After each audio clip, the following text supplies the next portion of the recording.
everybody, it's Luke McBain. I wanted to take the opportunity today to do a little presentation. I hope I can keep it short and sweet on the destruction of current leadership theory. Actually, I just wanted to show off my new intro. So I'm trying to come up with some sort of presentation I can do. On the other hand, I thought that I'd just go through the some sort of leadership theories and models and also try to justify why I'm being so hard on them, why I think most of them don't work and really don't do anything for us. But to give them some sort of credit, at least they put leadership on the map. At least they give us something to talk about, and let's have a look why I think they don't work and why they don't do anything for you. So and also in terms of leadership development and all that good stuff out there. So let's go through this list, which is not exhaustive. I don't claim it to be exhaustive. There's plenty of things missing, but then I would have to talk for an hour, and I don't think that's the point here. I think the point is just to see where my criticism is coming from.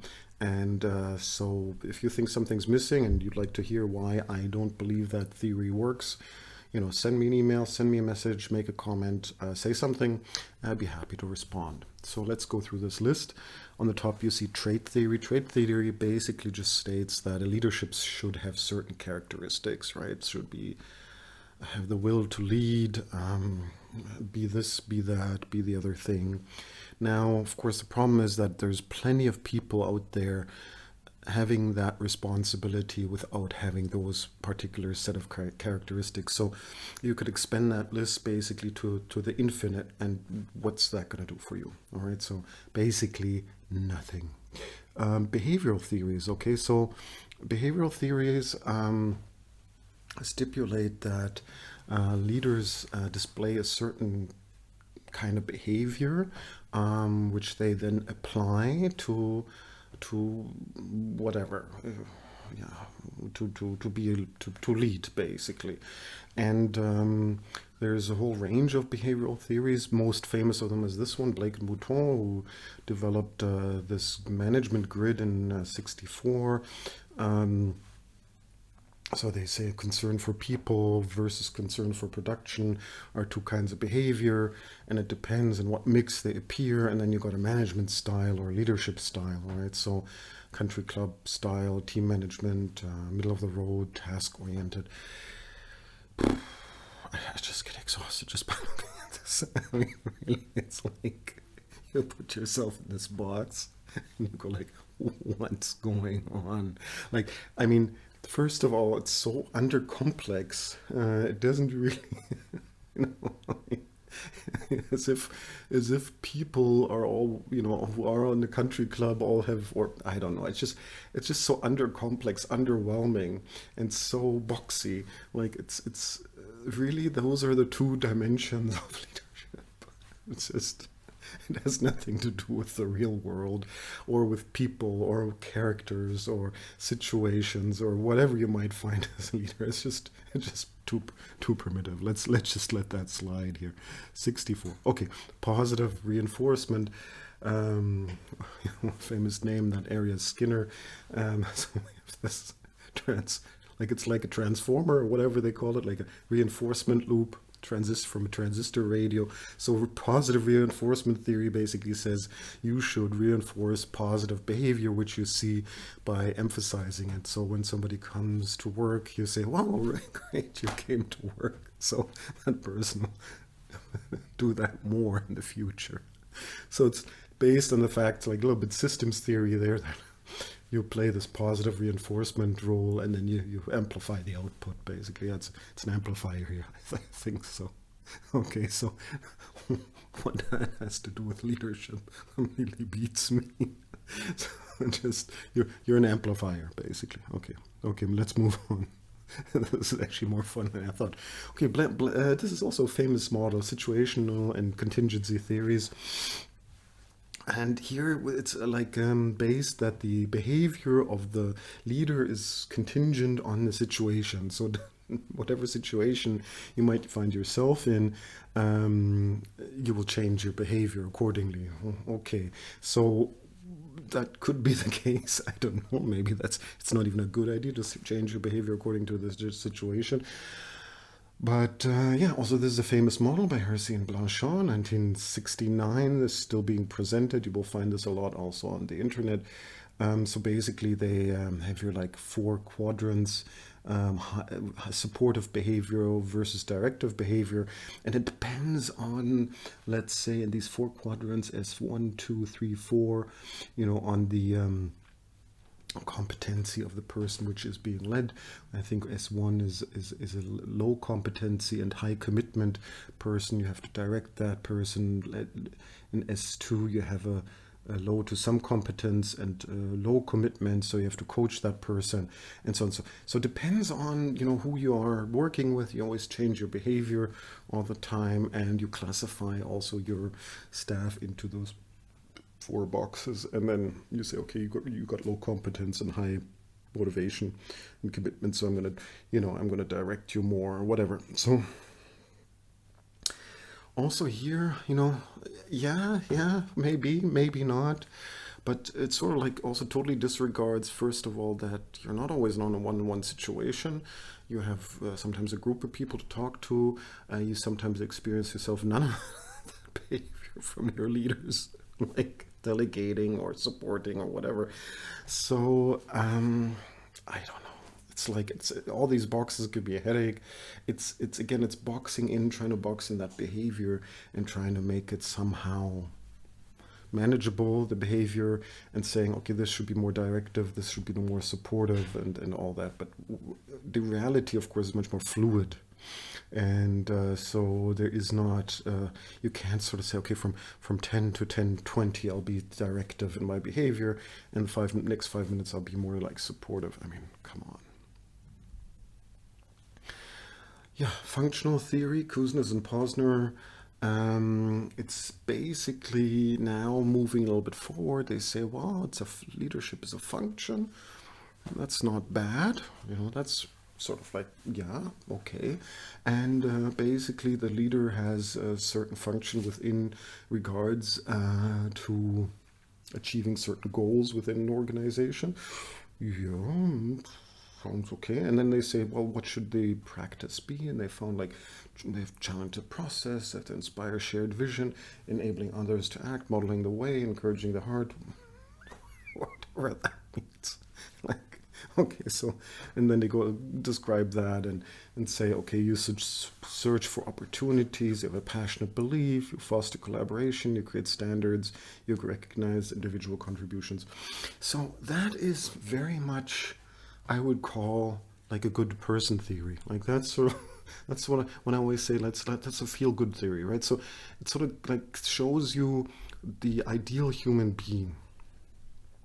That's the image we have, where we say that's the behavior, which it's basically also behavioral theory, right? That's what you should like look like if you are seen as a great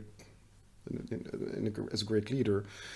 Then you should display all that behavior. Now, I don't know. I mean, again, the question is it really the right thing to do in all situations and with all people? I mean, I'm really lost for words, because what I'm observing here is not what I'm observing in the workplace. I mean, what I can observe that sort of behavior from some people in the workplace, but it doesn't do anything with people. Like, even if you would do all those things, you would have a passionate belief, you foster collaboration, you create standards of excellence, you recognize, if behind that mask is no authenticity or nothing there which drives that person forward, it doesn't mean anything. So that's what I always call the commedia dell'arte of leadership, is that now we know that this sort of literature exists and these sort of expectations, and so we just invest like 5 or 10% into that, and everybody says, wow, this is really what a motivated person. Functional theory. Okay, what's to be said here? Yeah.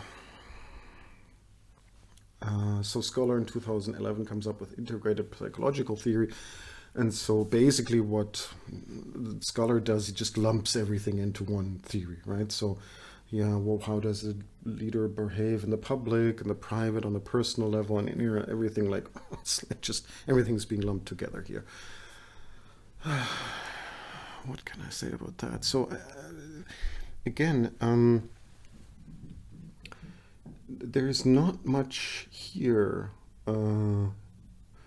which deals with complexity, which deals with the fluidity of time, which is, I think, which in all theories, by the way, which, you know, time doesn't seem to be of much essence, whereas I think time is one of the most important questions, and also the future. So the present and the future, and this mitigation, where is that? I don't see it anywhere. Like, it seems to be, even when we talk about functional theory, where is that question of time? And shouldn't be that paramount for this function to do whatever? So doesn't that concern anybody here in this academic field? And how is it prioritized? I don't see it anywhere. This is fairly straightforward transactional and transformational theory. So in a sense that it becomes a little bit more tangible.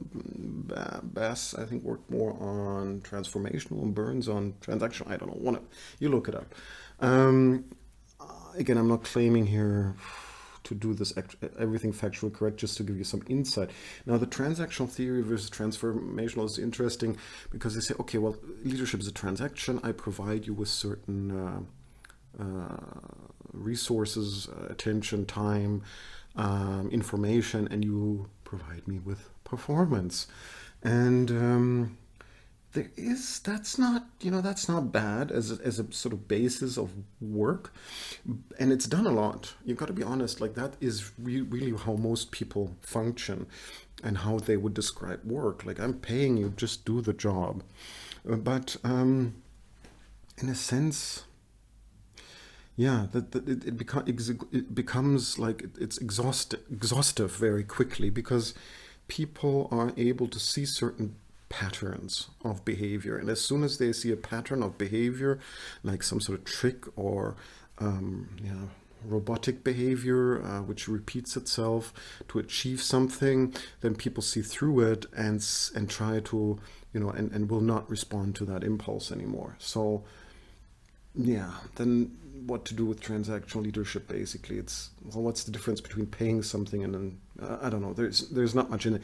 Transformational leadership also interesting because it says, okay, I'm going to go a little bit further, and we're going to say, well, actually, leadership is about the transformation of the person being led and of the leader at the same time. That's not bad as something to at least like chew on a little bit. Here they have like inspirational motivation, individual consideration, idealized influence, intellectual stimulation. So basically through those processes, the person or who's working and what they're trying to achieve is on constant like transformation, and the leader is part of that process, or instills that process. There's a bit of a problem here. There's a problem here because what you're suggesting here is, again, that leadership just is that. And so the person who's leading others is focusing exactly on the transformational process. Well, what are you going to do with people who don't want to be transformed? It's like they don't want to be the transformer. They just want to be. They don't leave me alone. I don't want to be anybody else. I don't want to achieve anything. So what are you going to do? Does that mean you're a failure in what you're doing? I don't know. There's a lot of emphasis here on the relationship and on the inner workings of those people who are in that relationship. And I sense very strongly that that's impossible to achieve. Like, how, if people are not, like, leaders are not even responsible for their own mind and their own psychic functioning, how can they do anything to anybody else? It's like, it's totally impossible to transform anybody. So I don't know, like, that's also not realistic. Not everybody wants that. Oh, this is really bad. Leader-member exchange theory. So now they started to, look at more about the relationship between leaders and followers, which they call members. And there's like in-groups and out-groups. And everything's dependent on, again, their traits. Like you see characteristics and attitudes, and then and it's like the combination, and they get to know each other, and they have like this relationship. And some are then the in group; they're the favorites of this group, and some are the out groups.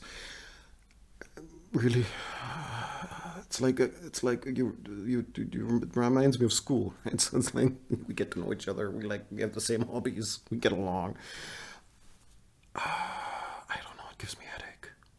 Honestly, where are these people going? Like, also those whole questions, what are they heading out to do? Like, here the focus is all on the relationship. At the end, you see like quality, the relationship between leader and follower. I don't get it. I just don't get it. Like, yes, maybe you have some relationships which are stronger and more rooted in trust than others, and I think that's okay. But why develop a whole theory about that? It beats me. I really don't know. Okay, so here you have a couple of them again on this like full range leadership theory, just showing you like where on this graph, transformational, transactional, and laissez-faire, for example, is full range leadership theory. So you could say, okay, the more engaged you get people to do whatever they do, it's more efficient and more transformational, and very efficiently to be engaged. And just my mind's hurting from all that so much. So there's some really massive problems here. Massive problems. None of that really holds up to what is actually happening in life. That's my main criticism. Like, that does not even in the least reflect in any way the complexity of what management and leadership is. Like, the confrontation with the real world, with all the information, all the decisions which you have to make, all the communication which you have to do, the different types of people you meet, the different types of behavior they display, the question of where are you leading them? Again, this question of time, none of that is addressed. Like, this gives me a headache because I don't get the point of what that is supposed to be doing to anybody who has any level of responsibility. I'm sorry, I knew this was going to be an unpleasant exercise to go through that again. But again, just want to display, if you have any questions in regards to leadership theory and you see, well, I need to know more about that, maybe that's going to help me. Okay, we can talk about that, but I'm going to tell you none of that works. Even if you like try transformational leadership or leader-member exchange or what, they are all very much mechanistic, right? And what we know from life, it's not mechanistic at all. It's completely mysterious. So it doesn't even address this sort of like mysterious aspect of life, why certain things seem to like work and others don't. And even if you would apply that, you would see that maybe it works, maybe it doesn't. So what's the whole point? Okay, so I said today I will keep this short and sweet, and I will. So if you want to have a look at my Facebook page, Twitter, Quora, Patreon site where there's more videos and things, please do so. Facebook, there's more information. Quora, I answer a lot of questions. I'm most active on Quora really because it's fun answering all those questions on leadership and self-development and self-help and all that. And so there's a lot out there. I try to cross-post most stuff from Quora into other platforms, but then I just don't get around to doing that. Thanks for listening. I hope you enjoyed it a little bit more than I did. I didn't enjoy it at all. So, but as I said, it was just an excuse to show off my new intro. All right, take care. Bye-bye.